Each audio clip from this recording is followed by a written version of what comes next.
மக்களே, இது சாட்டர்டே எடுத்த வீடியோ தான். இந்த மூலிகைகள்லாம் நேற்று சண்டே எண்ணெய்க்குள்ளேயே போயிருச்சு. இங்கே பாருங்கள் எவ்வளோ தளன்னு வெள்ளை கிறிஸ்லாங்கண்ணி, ரோஸ்மேரி மழை பதம் பார்த்துருச்சு. கொஞ்சம் தான் கிடச்சிது.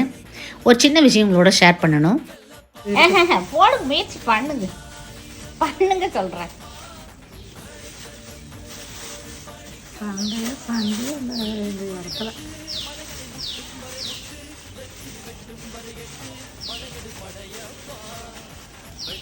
அவ்வளோதான். ரெண்டு விரல் விட்டா எப்படி போகுது? ஒரு விரல விடுங்க. ரைட்டா? இப்போ எப்படி வந்துச்சு? இதே மாதிரி தான் நிறைய பேர் வாட்ஸ்அப்பில் ஆயிலுக்கு ஆர்டர் பண்ணும்போது, அக்கா தமிழ் தெரியாதுக்கா, இங்கிலீஷ் தெரியாதுக்கா, நான் படிக்கவே இல்லைக்கா, டைப் பண்ண வராதுக்கா, வராதுன்னு தான் வராமையே போயிருங்க. ஒரு ஸ்டெப் எடுத்து வச்சா போதும், எல்லாம் தெரிஞ்சுக்கலாம். வாட்ஸ்அப் அண்ட் வெப்சைட்டில் புக் பண்ணிக்கலாம். புக்கிங் டீட்டெயில்ஸ் ஃபஸ்ட் கமெண்ட்டில் இருக்குது. Stay healthy.